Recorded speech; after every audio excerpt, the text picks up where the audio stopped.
substantial inflow of imported goods. The bulk of import from abroad are routed first through Idumota and then on to other markets through Nigeria and other West and Central African countries. The energy of private Idumota traders and wholesalers facilitate this activity, where millions of US dollars worth of wholesale is exchanged daily. Idumota Markets, Souq Enlightenment. Good morning and welcome to Early Exchange with Blessing Eche, Femi Ayodele, Sam Oruoje, and Idahosa Osamanze. It's a national orientation agency. It's, as far as I'm concerned, very idle and unprofessional. The government says that subsidy is not in oil, and government is not supposed to be paying subsidy in oil. Energy or whatever kind of off-grid solution we will be looking at. Today we are conducting mining today. Solid minerals, as an example, is, in no disrespect to anybody, is abysmal. We definitely need improvements in those areas. Of course, there are infrastructural needs. This is Early Exchange, shaping policy, advancing development.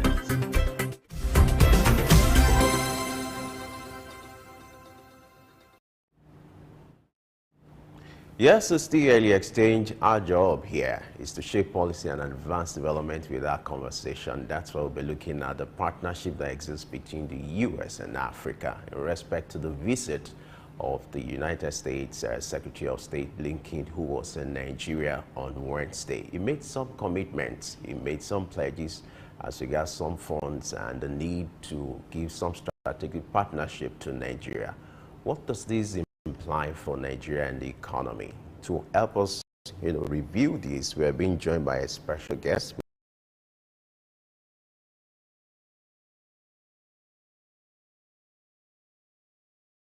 We have Dr. Ken Nkewa with us. He's a business and public policy analyst, also a lecturer at the Department of Business at the University of Lagos. Glad you have joined us this morning. Thanks for having me on. Thanks for having me on. Welcome to Early Exchange. Thank you so much. All right. Let's start the conversation by looking at the business relations that exist between U.S. and Africa, which resulted to the visit of the U.S. Secretary of State. He took African tour to 4 African countries. Why do you think it's significant to have this kind of visit around this time, and what could be the impact to these countries? It's good that we're having this comment at this point in time, but we have to be quite holistic in our analysis of why such a visit should be coming in. So there are different dimensions to it, and I, in my usual character, would not be biased because I look out for the interest of my country, our country, Nigeria, just like I know the Secretary of State will be looking out for the interest of his own country. But let's focus on the positives that come with this, and let's also not run away from the reason why we're having this at this point in time. Now, let us start with the fact that there is a new scramble for Africa. And the competition is between the Eastern Bloc and the Western Bloc. Russia, China are gaining entry into Africa, and it would appear that some Western countries are losing out, i.e. America and very notably France. So it is important that this kind of visits are coming now, especially at the beginning of the year, and particularly because the American country is going into an election year, for there to be a renegotiation of relationships, for there to be how we can start looking at forging, like Blinken did say, what can we do with Africa, no longer what we can do for Africa. So I think there is the reawakening, there is the renaissance that is going on within the sub-Saharan African continent, and some countries are beginning to come into their own, and they can no longer be neglected. Now, as it concerns Nigeria, Nigeria happens to be one of the major trading partners of the United States, and it is not a country, being the most populous black nation on earth, that you would want to ignore. And you also find out that some other countries and their business interests, because of the economic situation, not just Nigeria, globally, are getting away or departing or divesting from Nigeria. That opens the door for other American companies to fill that gap. That also leaves a gap for the Eastern Bloc countries, the Russia, the China, and other countries to also fill in the gap. So it is a race to consolidate the economic base. It is a race to renegotiate the partnership that has been there for almost 70 years. And I hope that our administrators, our leaders will have their hands on the deck to actually scrutinize whatever has been thrown at us and to ensure that they take decisions that are in the best interest of Nigeria and that will boost social efficiency as we go forward. So it's a positive one. The emphasis seemed to have been a visit to come and open a technology center, but those of us that are public analysts know that it is much more than just opening a technology space in Lekki. It is about coming to say, look, we have been age-long friends and we have been allies, so to speak, and we want to remain aligned with our interests in Nigeria and forge that interest and take it deeper. All right, so what benefit do you think this would bring for the 4 African countries that were picked? So even if there may be reasons that you've given now, there may be motives behind the visits, but what gain does it present for these African countries? Well, we should look at a lot of economic gains that will be coming in. What we're needing in Nigeria, in Africa, and this selected countries that we visited now, is investments. We need a lot of investments.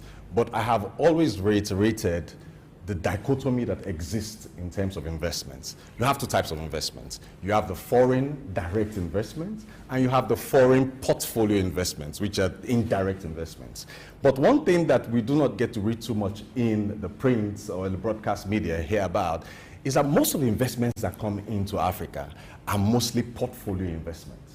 So those portfolio investments are indirect. They are not really creating the jobs. They are not really accelerating the economic growth and development that we need. So we should be looking at the interest for Africa and for these countries, but much more emphasizing that, look, come and build factories here. Don't just come and set up a space. Don't just come and put money in some banks. Don't just come and invest in companies that are already in existence.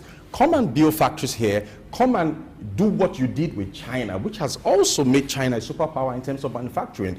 We need more manufacturing companies. We need more manufacturing plants. We need more investments that are direct, not just turnkey projects, not projects that you just put on ground. Once you recover your investment, double of the ROI, like we say in accounting, you move away. So it is not just about identifying or highlighting the benefits. It's about the benefiting countries sitting down to say, this is what we want, this is what is good for us, and we know you have the capacity to deploy that to Africa. So it is having the foresight, having the hindsight, and being ahead of the curve. That's what I think we should be looking at in terms of the benefits for the countries that will be recipients of investment going forward. All right. According to Blinken, American entrepreneurs are quite interested in the tech sector. They've identified the tech sector in Nigeria as a critical area.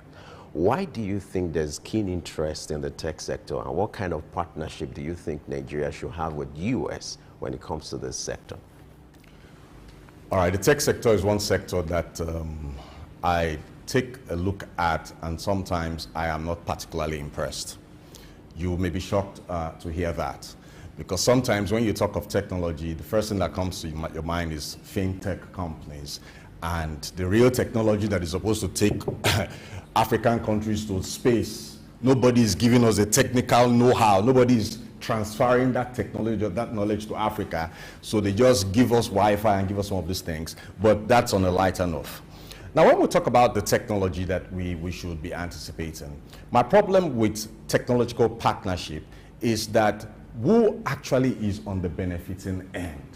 For example, you look at the fintech company, and we have, I think from the last count, we have about 5 unicorns in Nigeria now that are Nigerian-founded companies. But where were those companies registered? These are some of the things we don't take a look at. So I'm not going to mention names, But if they paid us at Souq to advertise them, then I will mention their names. But you have most of these companies that were registered in the US, but you hear are Nigerian fintechs. How do you reconcile that? So I think that the partnership must be renegotiated. And the technology that we're looking at is not technology that is just for subsistence, everyday living. What about the technology that will deliver the rate of development advancement that puts us at par with the Western countries? We need technology, not just in the area of the internet, not in the area of fin technology. We need space technology. We need nuclear technology. We need these technologies that will improve the everyday life of the over 120 million Nigerians that live in abject poverty. Not just for entrepreneurship, it's not just about commerce, it's not just about trade, but what will go down, trickle down to ameliorating the living conditions in Nigeria and to alleviating the poverty that people are suffering. So when we talk about technology, you hear so many billions of investments, yet again, it comes to foreign portfolio investments, not actually direct investments. So I want to see a deployment of technology. I want to see a transfer of technology in Nigeria that will, look, let me surprise you. At the last count, we had about 10,000 professors in Nigeria. Real professors across the public universities and the private universities. Now, when you look at the STEM divide, the science, technology, engineering, mathematics divide, it's usually 60-40. So we have, from that number, at least about 6,000 professors in the sciences. And yet, we cannot generate 5,000 megawatts of electricity. Why? Because the technology that we need is not being transferred to us. The knowledge, the basic emphasis that we need is what we are giving, and I don't think it's a call for celebration. So I project a situation whereby we should be asking for complete transfer of technology, and we should be appropriating that technology, not just in the area of fintech, in the internet, but in every other concerted area that will improve the standard of living for Nigerians. Okay, let's look at some of the key priorities of Anthony Blinken's visit. One of them is to boost security partnerships in Africa. Going by what you said, that African countries should be asking for or should be making negotiations based on what benefits them, not what would be the benefits for the countries. So in this regard, that Blinken or the US is offering some funds to support African countries in terms of security. What should be the response of African countries as the benefiting countries to say, this is what we'd rather have, or this is what we need? He who pays the piper definitely will dictate the tune.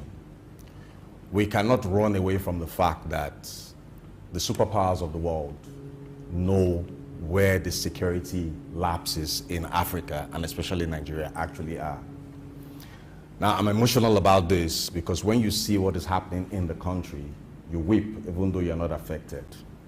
There was a time in our country, I may not answer your question directly, where a particular sitting president actually ran to the United States and pleaded for the sale of arms and ammunition to be able to fight insecurity and fight the restiveness that was occurring in different sections of the country, and there was no positive answer.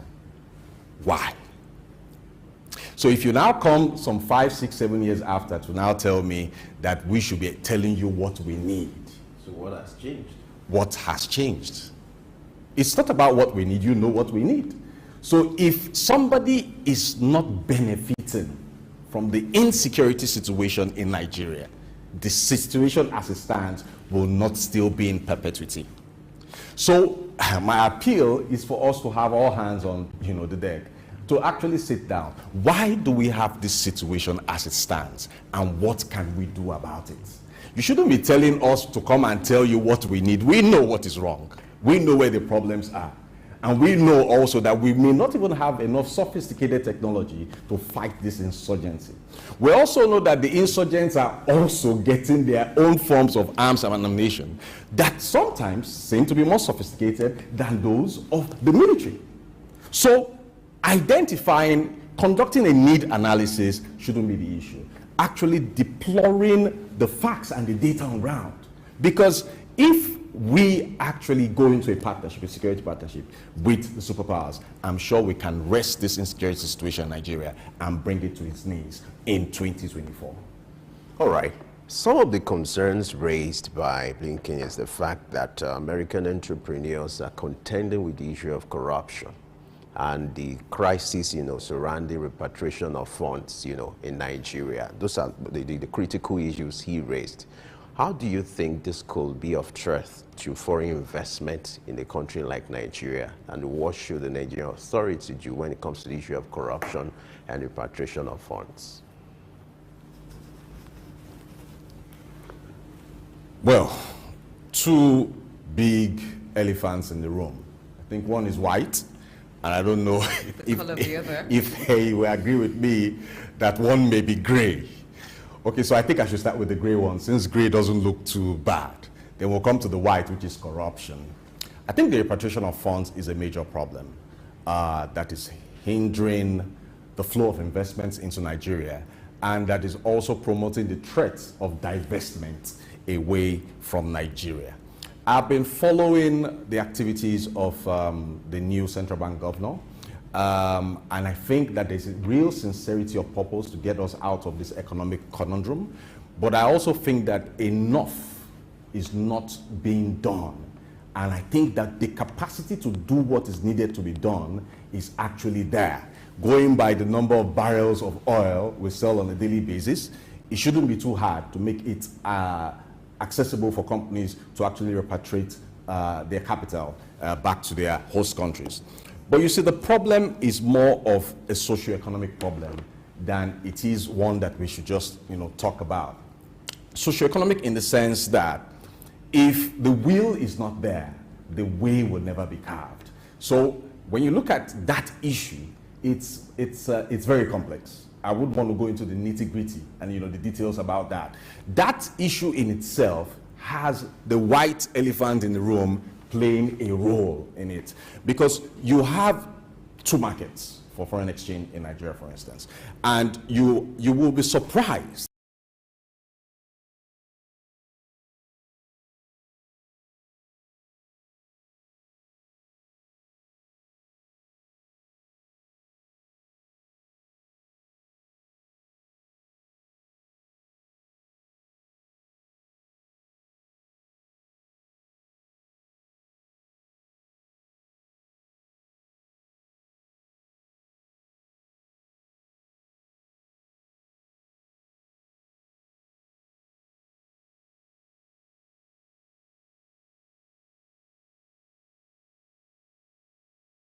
enriched, albeit without working for it through that process. Now, the second elephant in the room, corruption. There's corruption everywhere. There's corruption everywhere.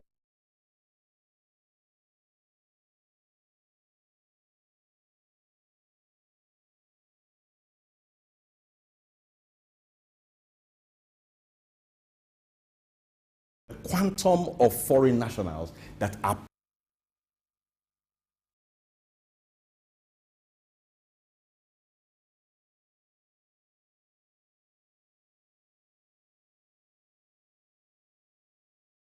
do everything possible to get Nigerian visas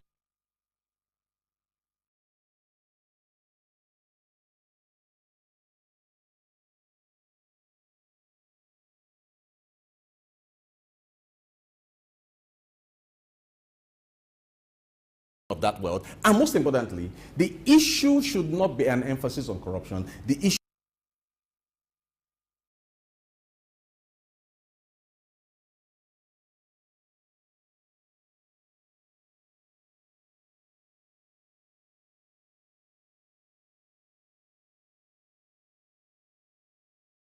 My name is Dr. Rafiu Oladipo.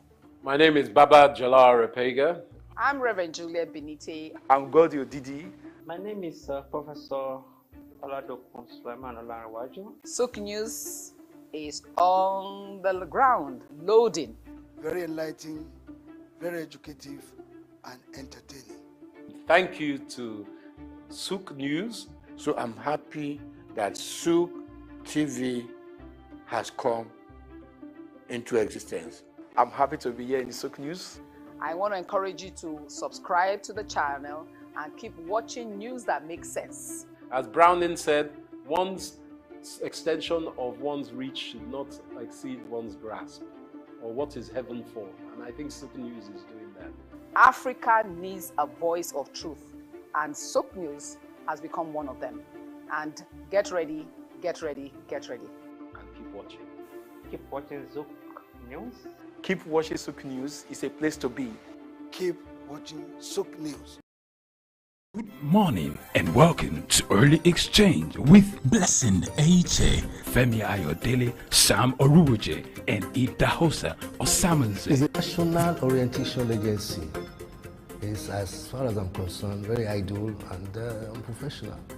If government says that subsidy is not in oil and government is not supposed to be paying subsidy in oil, energy or whatever kind of off-grid solution we will be looking at. Today we are conducting mining today. Solid minerals, as an example, is, in no disrespect to anybody, it's abysmal. We definitely need improvements in those areas. Of course, there are infrastructural needs. This is Early Exchange, shaping policy, advancing development.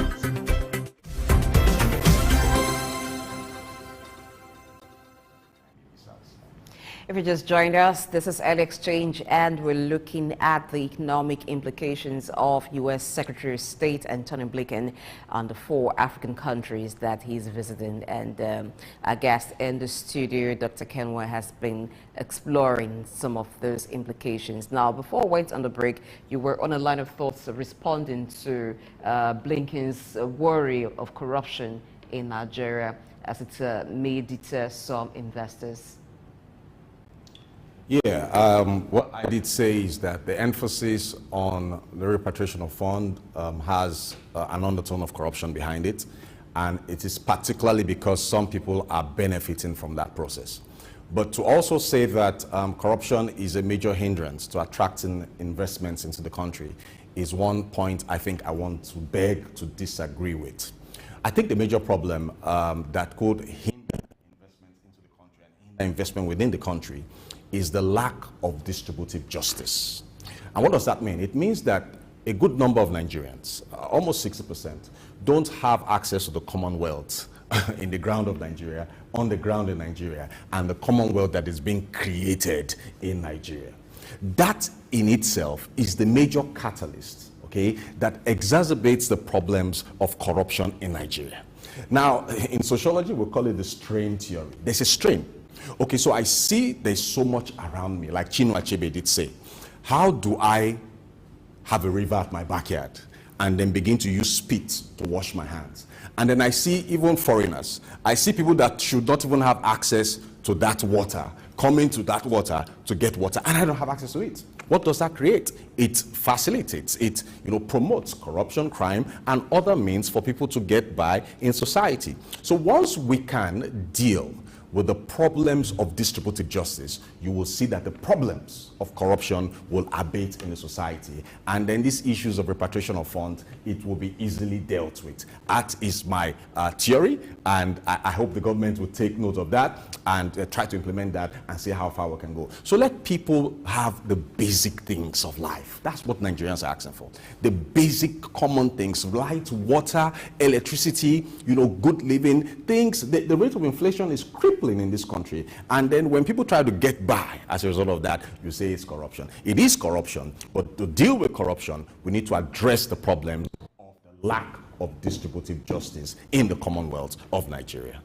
All right, let's look at another key priority, which is enhancing health. Now, we understand that in recent times, some pharmaceutical companies have exited Nigeria, and even recently too, the distribution of the malaria vaccine to some African countries, which Cameroon has started the rollout to eradicate malaria from the country. But some of the African countries were not captured. Now, one of them is Nigeria. Maybe subsequently they will be, but for now, they were not captured in that list. So in enhancing health, what should be the focus as the discussions are on with the U.S. Secretary of State from the African countries, Nigeria inclusive because he just visited Nigeria. What should be the talks in that regard? Partnership, partnership, and partnership. That should be what we should be emphasizing. But away from partnership, I need to state emphatically that I am not a politician, even if I intend to be, maybe in a few years' time. And I do not belong to a political party. I'm not a card-carrying member of any political party. Otherwise, I would not be able to do a fair and unbiased analysis on any public policy issue. Now, but with this present government and with President Bola Tinubu Ahmed Tinubu, in the last United Nations General Assembly, I listened to that speech over and over again. And one of the things that he did emphasize is that Africa is not begging. But we have, over the years, been made to put ourselves as beggar nations. We're begging. And the issue should not be addressed to the West or to anybody that is visiting as a visitor. No, the issue comes back to us. We should become introspective and retrospective and throw the light back to us. Now, with respect to the vaccines that have been, invented, created, and have been distributed through supply chains with all the impediments that come with such supply chains. I'll take us back to the COVID era, a little under 4 years ago. It will surprise you that a university in Nigeria was able to come out with a vaccine that could actually, step down the progression of the COVID virus. Another professor in Nigeria, I talked about 10,000 professors that we have in active service, was able to also, with his own natural, I don't know what they call that form of medicine, come out with a vaccine that proved to be potent. What did the government of Nigeria do? They neither encouraged that professor, nor did they encourage that university. That speaks a lot. Why am I bringing this issue up? We should stop depending on the West for our growth, for our progress, for our development, and for our sustainability. Everything we need to address health-related issues, we have the capacity in Nigeria here. I just told you we have 10,000 professors registered at the NUC, recognized by the NUC. And of that 10,000, you have about 60,000, 6,000 or 60% that are in the sciences.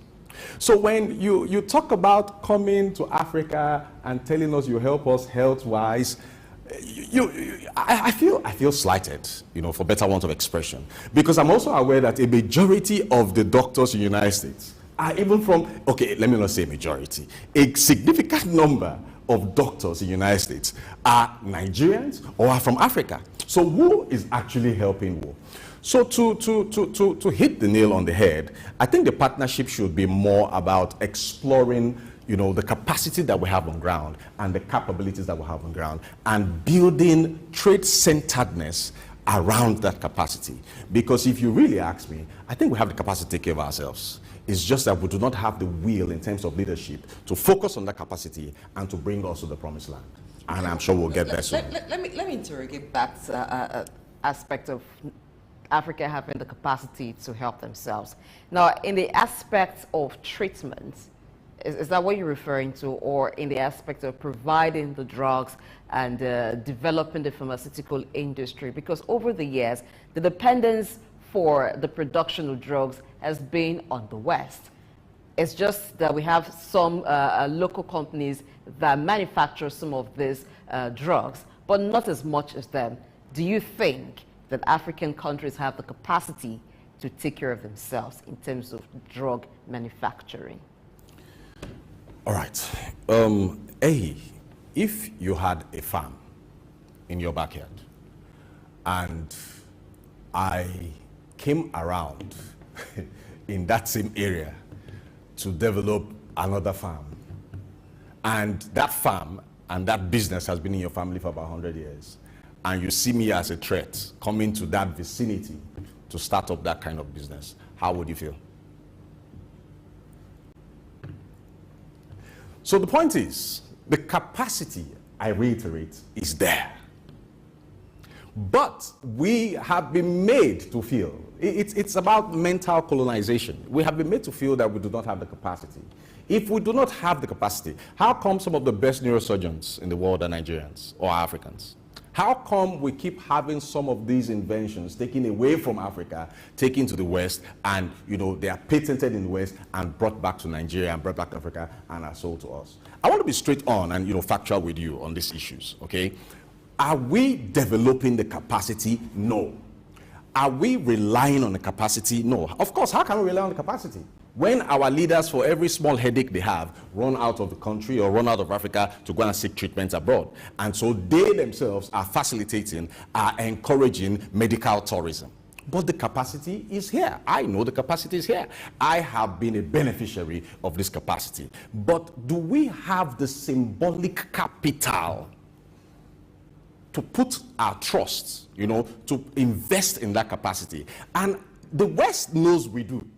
And that is why you see the statements, because I listened to some part of the speech and some of the reportage on the visit of Secretary Blinken. The statement, narrative has changed. And the emphasis now is not what we can do for Africa. The emphasis now is what we can do with Africa, which is suggestive that Africa has some capacity, Africa has some capability, Africa has competencies that the West can no longer ignore.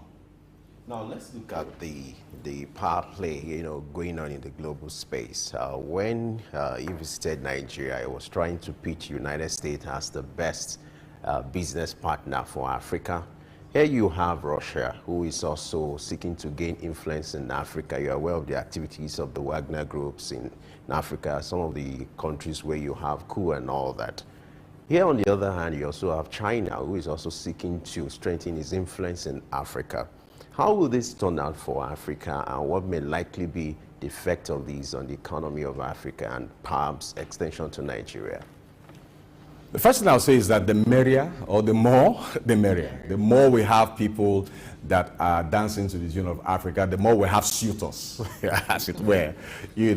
Africa is Africa has always been the beautiful bride. But we've always been the exploited bride. We've always been the bride that seems not to be a lover of our people, or that seems to have a low level of awareness of the endowment, that the universe has given to us, or shall I say the creator, shall I say nature has actually given to us. Now, away from that, it is a big economic or socioeconomic issue with respect to this so many Western and Eastern bloc suitors coming to see how they can lay their stake, in Africa. And my research and my reading over the years shows that about 50% of African countries actually did gain independence between 1960 and 1970. But I can tell you that just 1% of all of these 48 to 50 African countries are actually free. In other words, we are being held by the vestiges and the chains of neo-colonialism. So whether it is a country or countries coming from the West, or whether it is a country or countries coming from the East, African leaders should sit down and establish the trail, establish the partnership proposals, and look out for the T's that have not been crossed and the I's that have not been dotted, that actually are predictive of neo-colonialistic or neo-colonialism tendencies, as it were. Let's open up another situation. There's a concept called protectionism, market protectionism. If you claim that you want to do business with me, like I did allude to having, I hope I got the name right. Ehiche, yeah. Having a farm, and I'm coming in that same area, close to her generational, property or source of income, means of production, to also establish there. Now, if you have a market where you protectionism, where it is globalization that opens up the maxim and the doctrine of free trade for all, free flow of goods, inflow and outflow. And yet, the goods that are coming from Africa, you are able to protect from coming into your market. How fair is that? So, my stand is for African countries to look at foreign countries that will not have this garrison of market protectionism, around their own businesses. The major problem that we've had in Africa is that most of the trade decisions, most of the trade clauses have not been fair to Africa. So whosoever is coming should come with fair, open, and a symbiotic partnership that makes for growth, makes for development for everybody. So I'm not going to lay a stake on saying this is one best country, this is what everybody should come and offer something, but everybody should not be accepted on the basis of what they're offering. We must scrutinize what they're offering. You take a look at what has happened in Nigeria. At the age of 15, I was in Ajaokuta. My father was serving in that area at the age of 15. And at that age, I was sensitive enough to be able to see the monumental waste and cannibalization of wealth, the degeneration of infrastructure that was happening in Ajaokuta, and which people were responsible for that. It wasn't actually Nigerians, it was some foreign nationals that were doing that. So we must scrutinize everything that is coming in, and we must ensure that it is in the best interest for Africa and in the best interest for Nigeria. Okay, looking at what is in the best interest for Africa, when countries that are already superpowers are coming, whether from the East or from the West, you have recommended that African leaders should scrutinize properly. But when they go to seek loans, when African countries go to seek loans, it's like, in that way, you are now the beggar, or you're the one seeking something. Is it still possible to scrutinize properly the conditions attached to these loans? There may be some form of colonization again. Yeah, it is actually some form of neo-colonization, no doubt about that. Well, the issue of loans, aids, and grants is one that I became aware of in my first year in the university studying sociology before I pivoted to business management and strategy, as it were. And as an undergraduate sociologist, the consciousness was raised when you took courses in, the theories of underdevelopment, and you now began to realize, why is Africa actually underdeveloped? If Africa is said to be the richest continent on the earth, endowed with gigantic, humongous human, mineral, and natural resources, do we have any business being poor? All right? I read somewhere, and I'm not too sure, and I don't want to be quoted, I stand to be corrected, that the Nigerian representative at the recent World Economic Forum in Davos went out there and said, look, very soon, you people will be coming to Nigeria to take loans. Nigeria will be giving loans out. I'm not going to mention who I read said that. But the fact is that that should actually be the situation. Because in the 70s, when there was the oil boom, when we had so much, that the then head of state said, the problem with Nigeria is not that we don't have money. The problem is actually what to do with money. I read somewhere in history too, that Nigeria helped some African countries to deal with some financial issues, paid salaries that were, being owed by some African countries. We can help ourselves. Let's come back to the emphasis of what you have raised. Loans, aids, and grants. These are traps.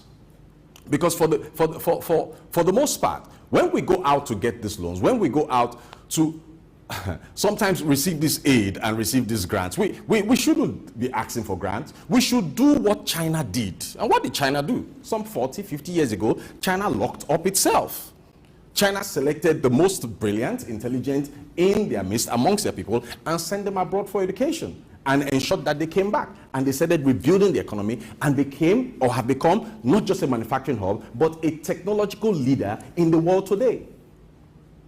So you hit it right on the head. Loans are traps. They are conundrums that perpetuate neocolonialism.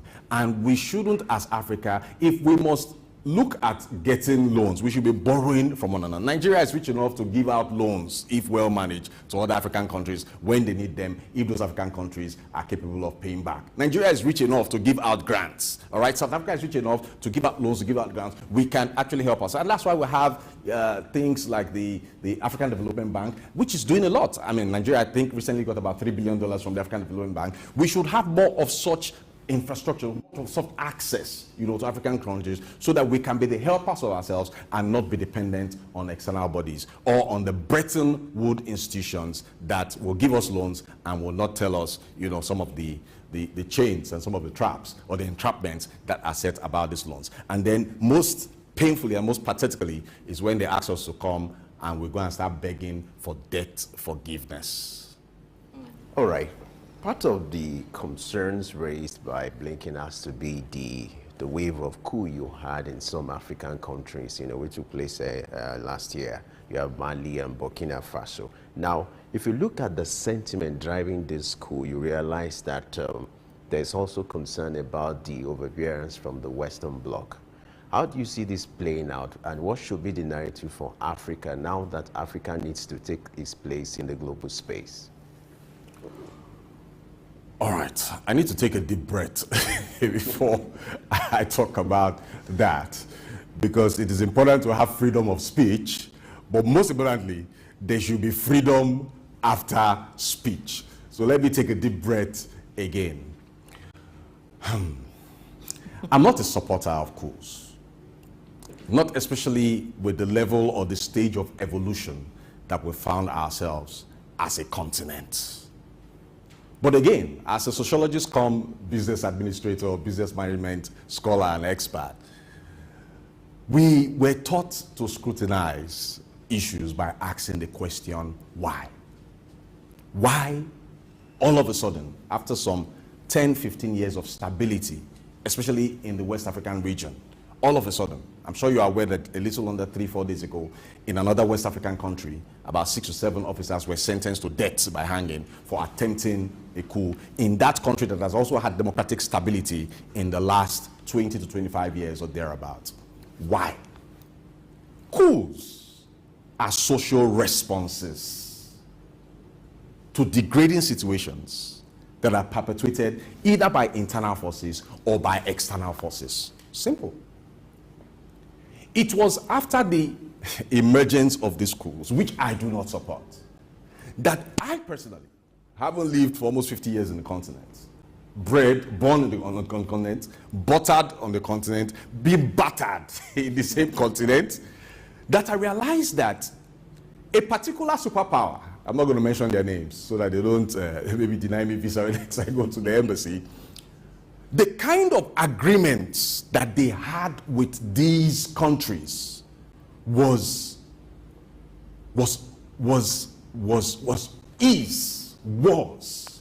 dehumanizing.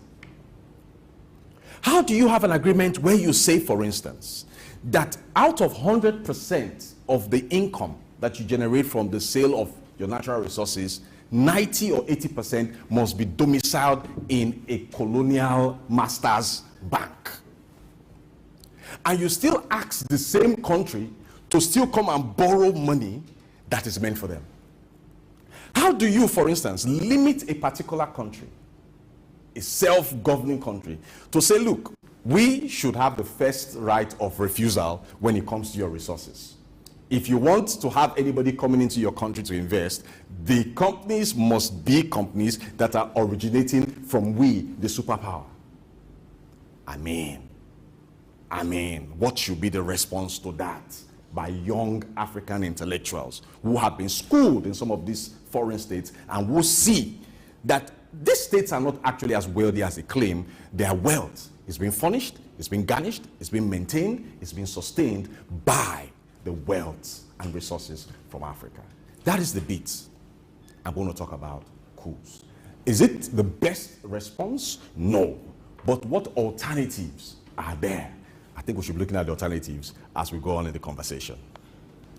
Yeah, we wish we had more time to have more of that conversation, but we'll find another time to expand on it. But thank you very much, Dr. Ken Kewa, for being our guest this morning, looking at economic implications of the visit of the U.S. Secretary of State, Antony Blinken. And we thank you so much for your wonderful submissions.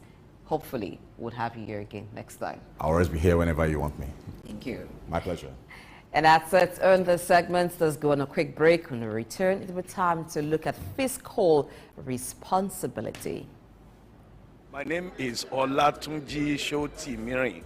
I'm a performing artist and, television radio presenter and a university lecturer, Unilag. Keep watching Souq News.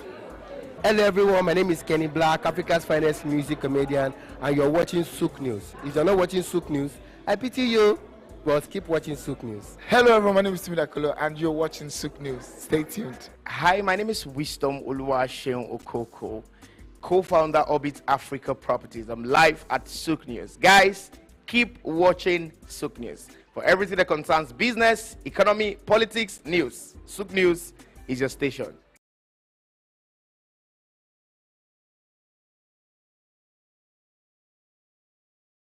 The National Theatre, Igomu, built during the military regime of Olusegun Obasanjo and finished in the time for the Second World Festival of Black Arts and Culture, FESTAC, in 1977.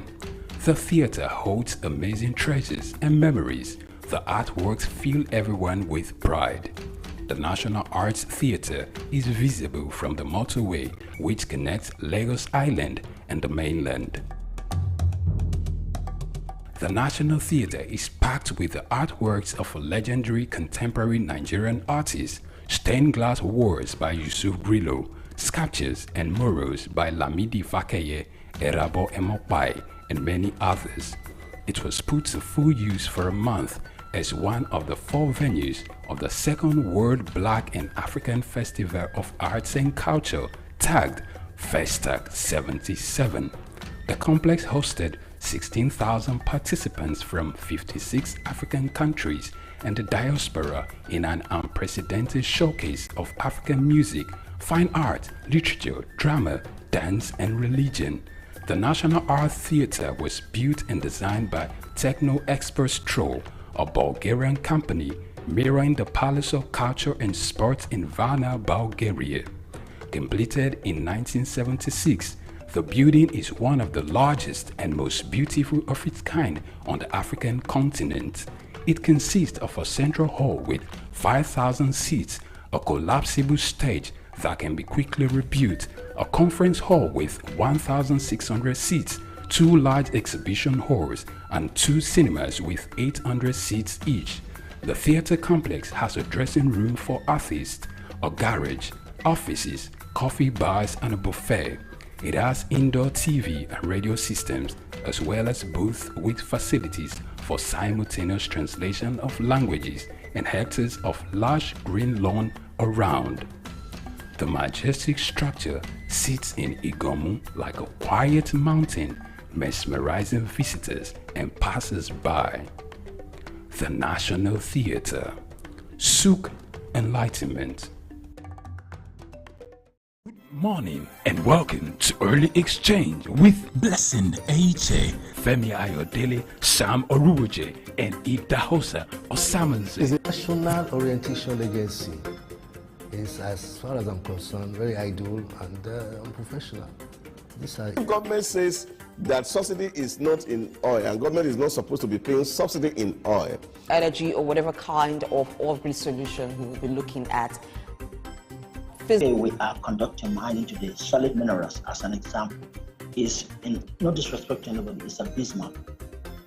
We definitely need improvements in those areas. Of course, there are infrastructural needs. This is Early Exchange, shaping policy, advancing development.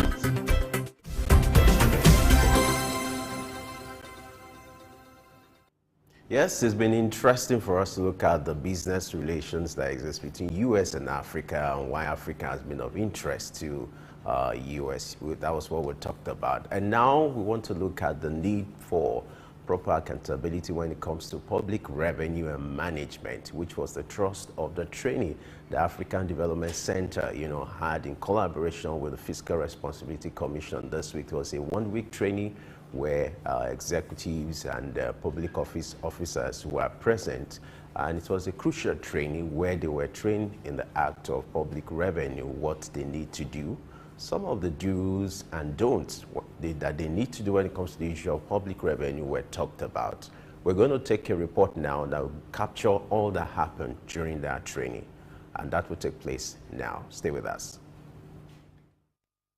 The Fiscal Responsibility Commission, FRC, in collaboration with Africa Development Studies Center, ADSC, organized a one-week service-wide strategic training with the theme Enhancing Public Revenue and Expenditure Management, starting on the 22nd of January 2024 at Watercrest Hotel, Awolowo Road, Ikeja, Lagos. The opening kicked off with a patriotic rendition of the national anthem led by Asheda Emmanuel, setting the tone for a week of commitment and learning.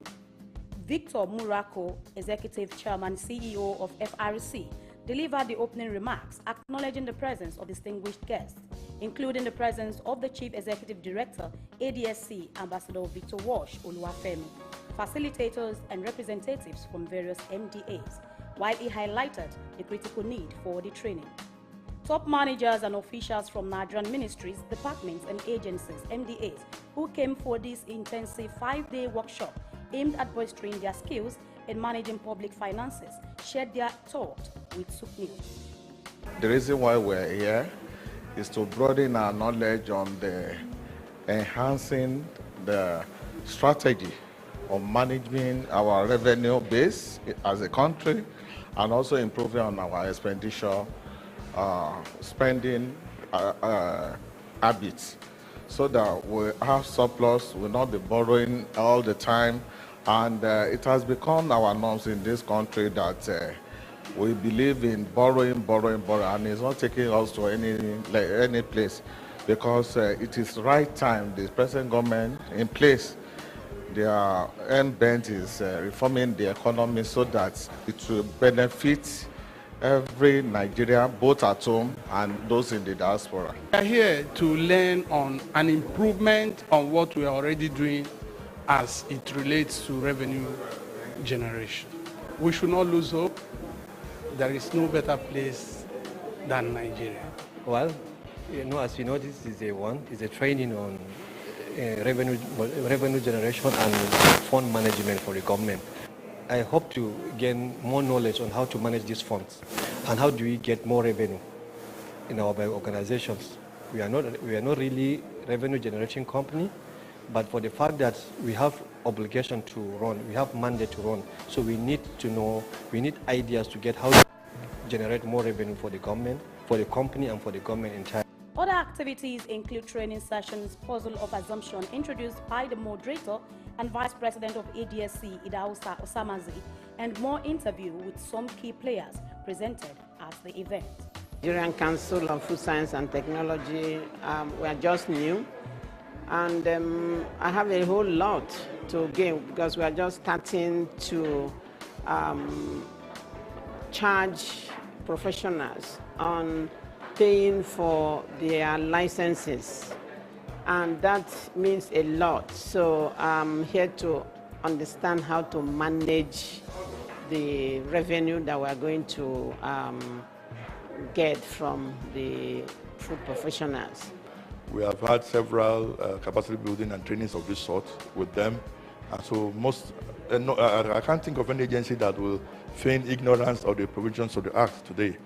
And then we also collaborate with the National Assembly in ensuring that agencies comply with the obligations. As they are, invited to the National Assembly to come and make their report or give their report, the report of the annual audited accounts or the performance of their budget and so on. We're sitting with them. They have to come to us, to show us evidence of remittances that they made to government and all that. So with that, compliance has actually increased, I can say. The vision I have as the Director General of the agency, the only federal government agency mandated to ensure that natural medicine or indigenous medicine develops in the country, is that in the next 2 to 3 years, we will become confident enough as a people, to start believing in ourselves and believing in our own, and agree that as a people and as a nation, we will develop our own natural medicine to the extent that there's locally available products that our people can use. They are durable, they are safe, they are available, they are accessible, and we not only have them to use, but that we can also export them. Participants are optimistic about this gathering as it marks a significant step towards equipping officers of public finance management in order to navigate the complexities of Nigeria's economy. Grace Komolafe, Souq News.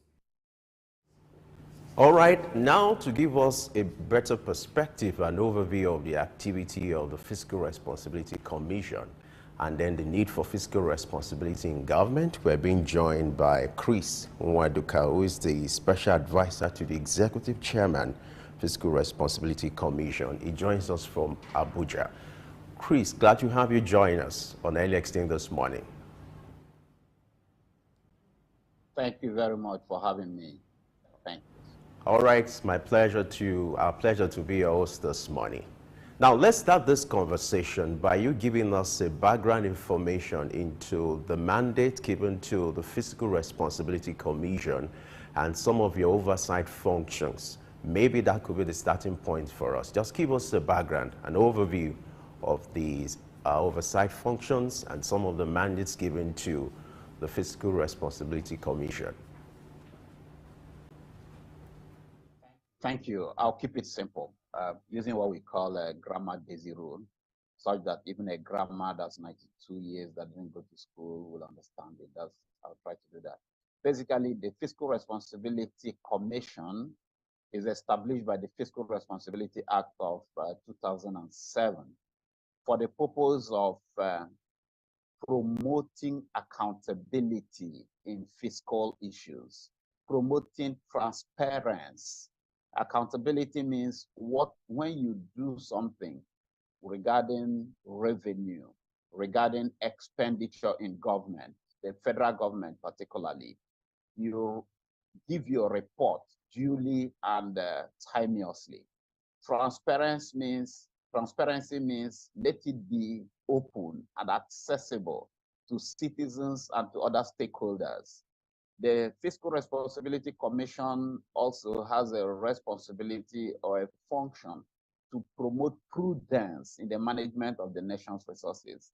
Prudence means use it in such a way that it makes sense. Basically, the street bus stop language. Relate to the nation's resources, manage the nation's resources in a way that you think of the generations to come. Take best decisions as they will, not selfish decisions. The Commission also has a responsibility to ensure that the management of the nation's resources, the budgeting system is streamlined, is predictable, is understandable, so that the man on the street will know what is, to which application his money, public money is being put, and will also understand his responsibility towards contributing his own bit towards the revenue of the nation, as it were. There is another responsibility that is not often spoken about of the Fiscal Responsibility Commission. That is to ensure that economic decisions are aligned with the economic objectives of the nation set out in Section 16 of the Constitution of the Federal Republic of Nigeria, 1999 Constitution, as amended, which is to say, if we are budgeting, if we are expending or spending government resources, if we are discussing, if we are reporting, if we are applying ourselves towards fiscal issues, economic issues generally, including monetary issues, because they are also economic issues, we must keep our eyes on the ball. And the ball in this event is the welfare of the citizen on the street, Section 16 of the Constitution of the Federal Republic of Nigeria. So the commission was established by the Act in 2007, started activities 2008, 2009. Since then,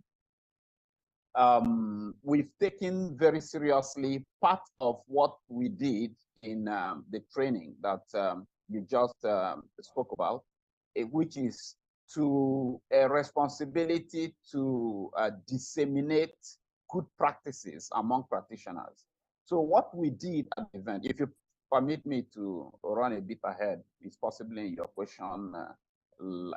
question sequence, but if you permit me to run ahead, what we did was to in collaboration with ADAC, get together those who implement and those who plan the budget and the expenditure framework and the sector strategies, basically those who plan the fiscal management documents, and speak to them on enhancing the revenues of government, their own responsibilities, as well as the wider picture, and improve spending efficiency.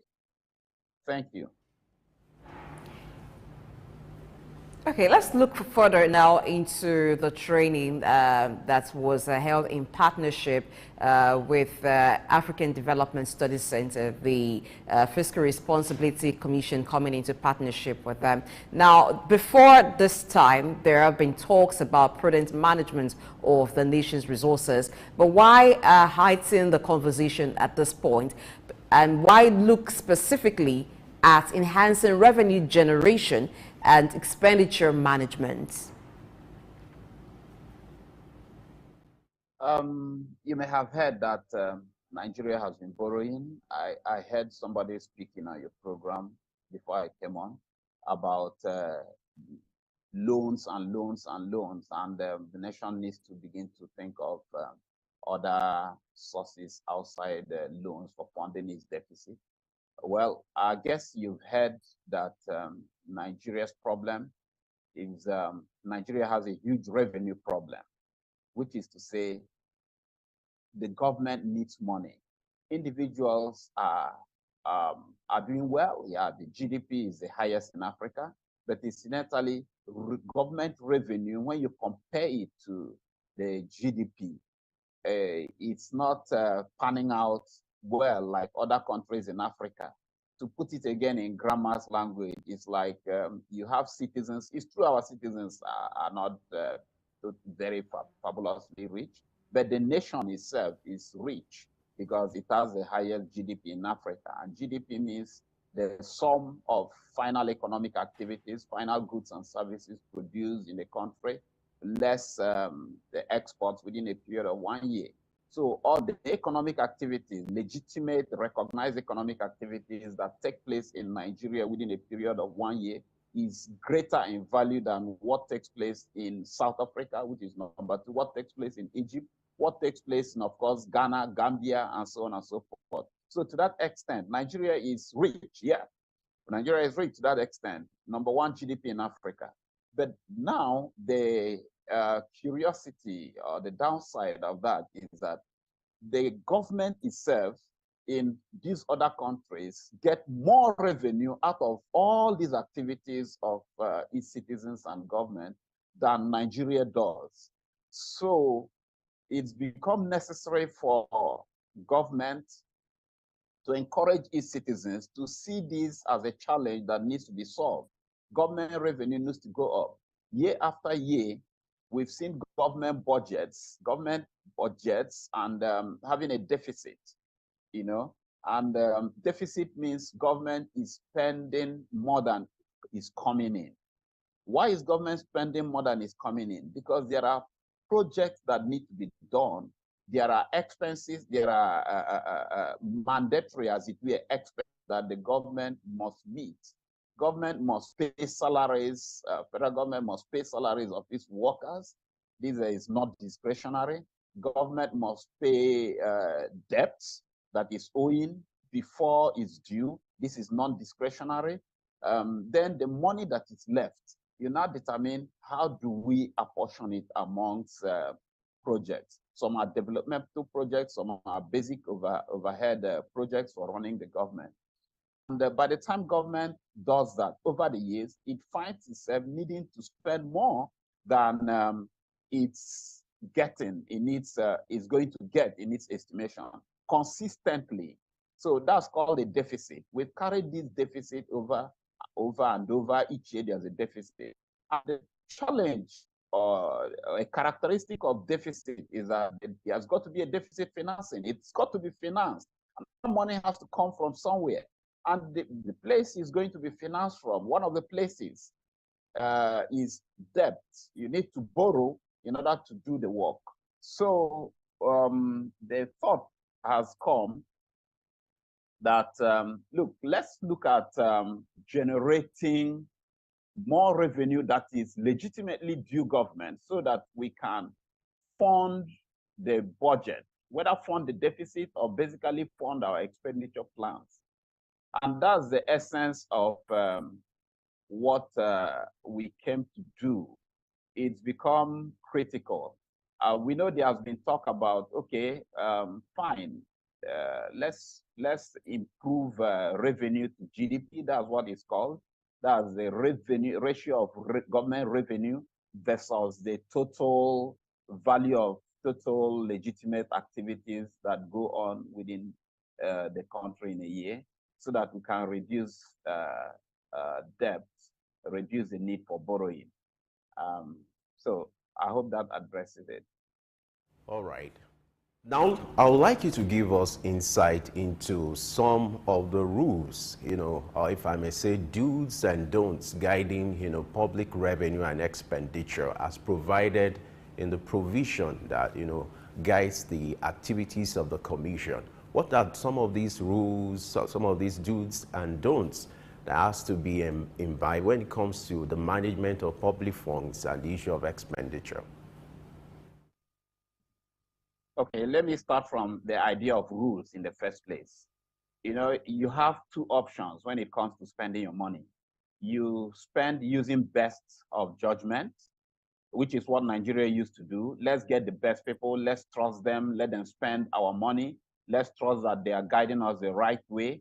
The other option is to set guardrails, like somebody climbing a staircase and you put guardrails. Don't trust that these guys will fall off. Don't trust that a child will not be given the power to make decisions for us. So let's build guardrails, as it were.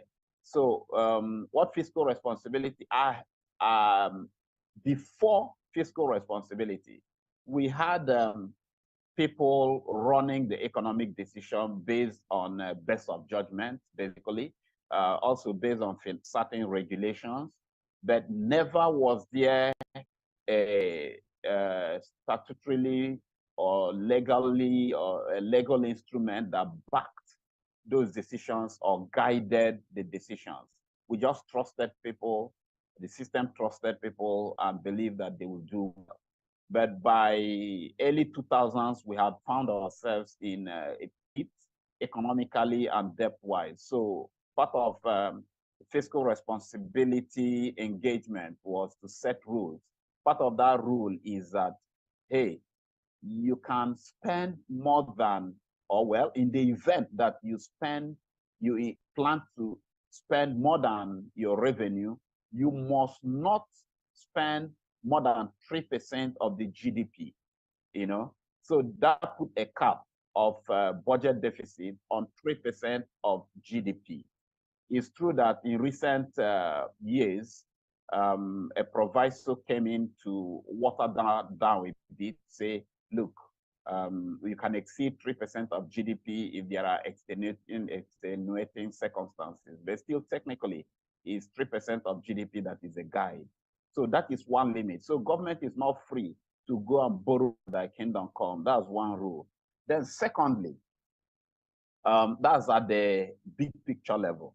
At the functional level, which is ministries, departments, and agencies of government, they are told that we now tell them through the functionality of the Act and the Finance Act as well, the Fiscal Responsibility Act, the Finance Act, as well as circulars and other regulations, that there is also a limit to what you can do with the revenue that comes into your coffers.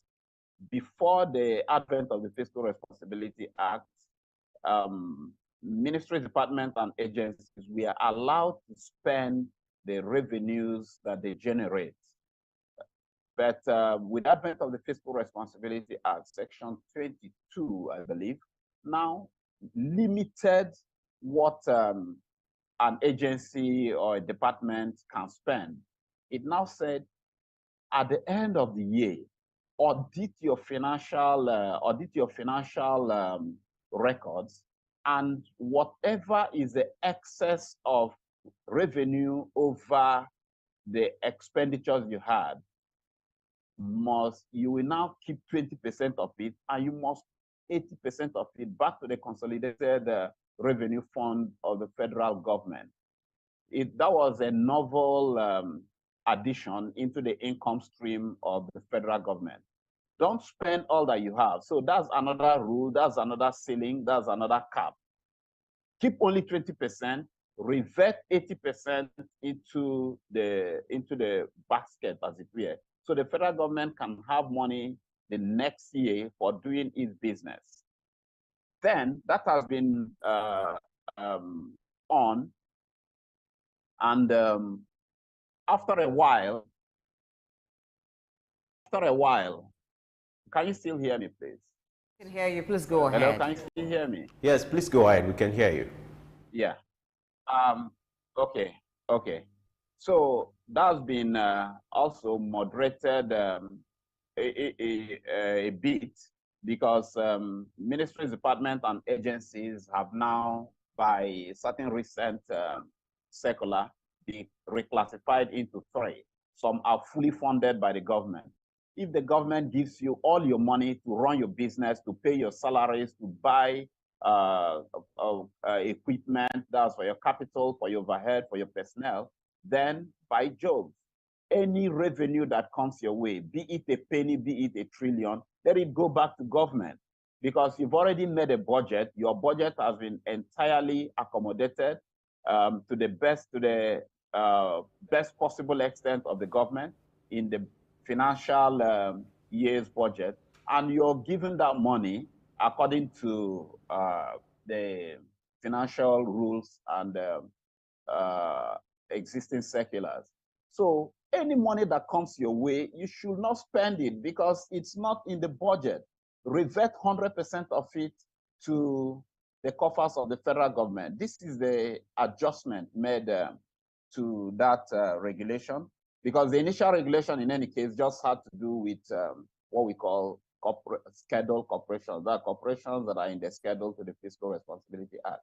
Then there's a second category, those who are partially funded by the budget. That is to say, possibly the federal government pays their salaries, takes care of their overheads, but they take care of their capital outlays.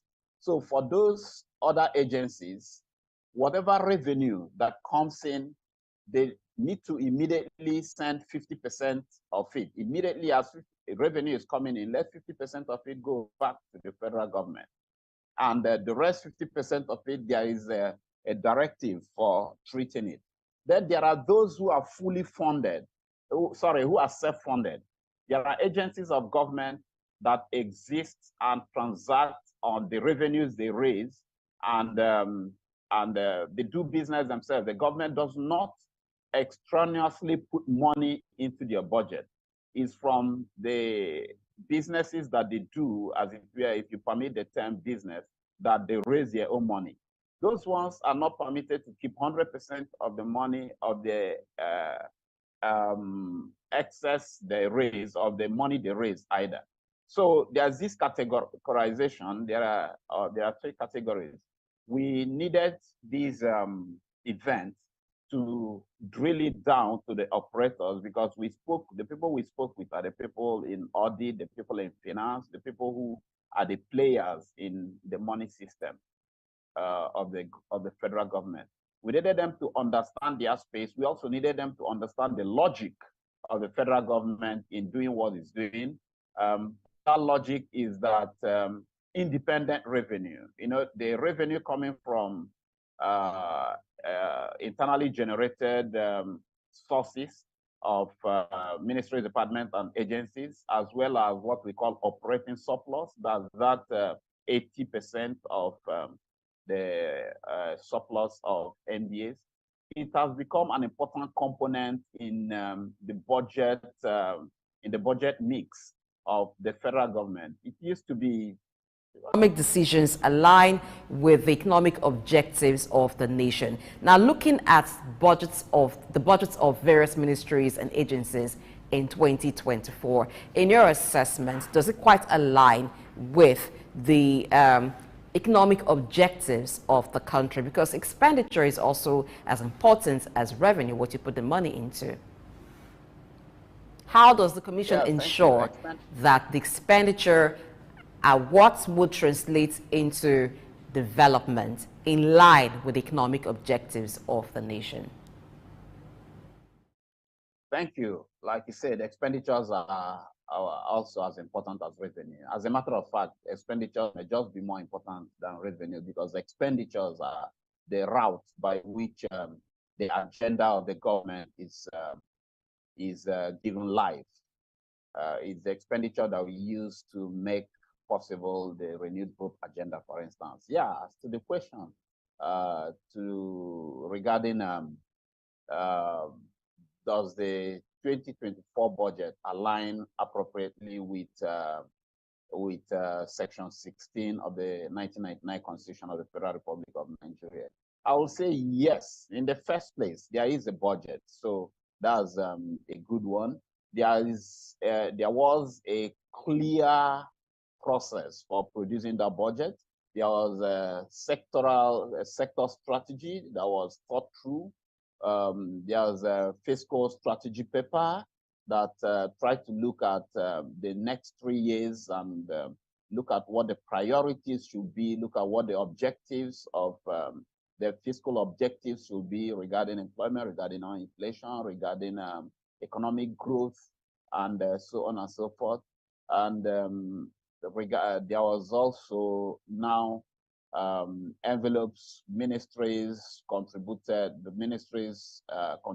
their projects. I believe those projects align with the National Development Plan, which is a more overarching plan that's leading Nigeria somewhere. I also believe that they had, since there are ministers from the ruling government, they also aligned with the renewed hope agenda. Yes, they did. And it also now went to the National Assembly for appropriate, those were suggestions, as it were, those were proposals to the National Assembly. It's called budget proposal. The National Assembly also interrogated the documents. At the National Assembly, being representatives of the people, carrying the mandate of the people, they looked at that alignment, or they were supposed to look at it. Yeah, Fiscal Responsibility Commission, do you agree 100% that all the items align fully and completely with Section 16? I don't think so. There are items in the budget that left to us as an independent fiscal analyst, we could say, look, this should have gone here, this should have gone there. But so far, the process is running. Like I keep saying, I keep quoting Martin Luther King, who says, we're not yet where we want to be, but thank God we are not where we used to be. There was a time in this country where budgets probably were pulled from the moon. They could have been pulled from anywhere. You know, the people were not consulted. There was no pretense as to a process that involved the people. So far, we're making progress. Yeah, I would say so.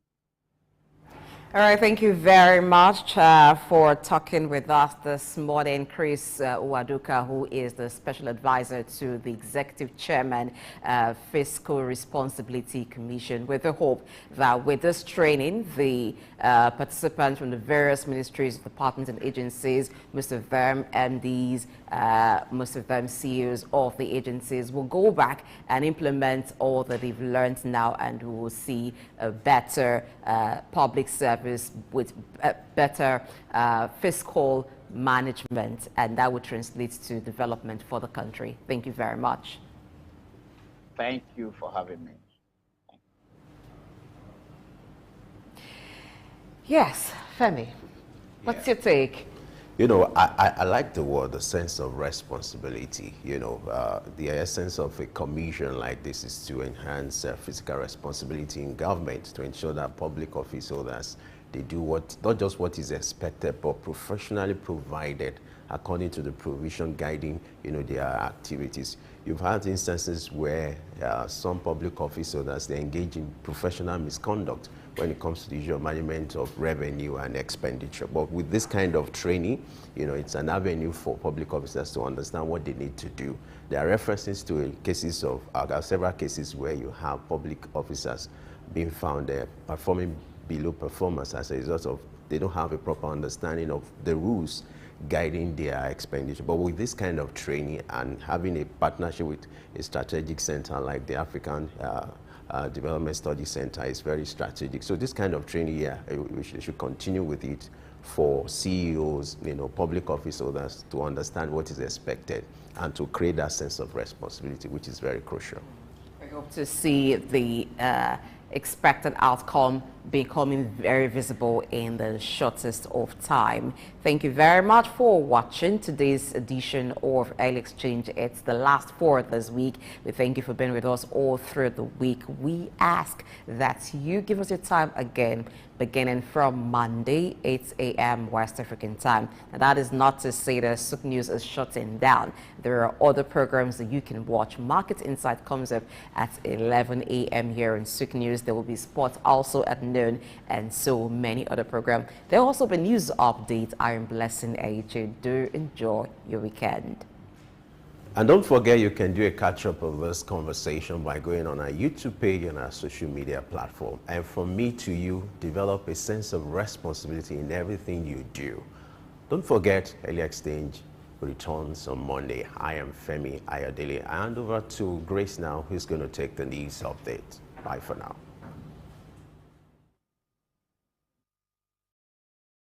My name is Olatunji Shoti-Miri. I'm a performing artist and, television radio presenter and a university lecturer, Unilag. Keep watching Souq News. Hello everyone, my name is Kenny Black, Africa's finest music comedian, and you're watching Souq News. If you're not watching Souq News, I pity you, but keep watching Souq News. Hello everyone, my name is Timmy Dakolo, and you're watching Souq News. Stay tuned. Hi, my name is Wisdom Oluwaseun Okoko, co-founder Orbit Africa Properties. I'm live at Souq News. Guys, keep watching Souq News for everything that concerns business, economy, politics, news. Souq News is your station.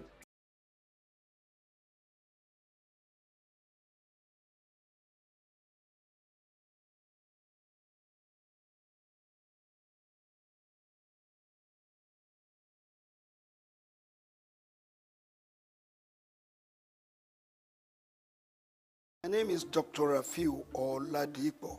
My name is Baba Jalal Repega. I'm Reverend Julia Benite. I'm Godio Didi. My name is Professor Oladokun Sulaiman Olarawaju. Souq News is on the ground, loading.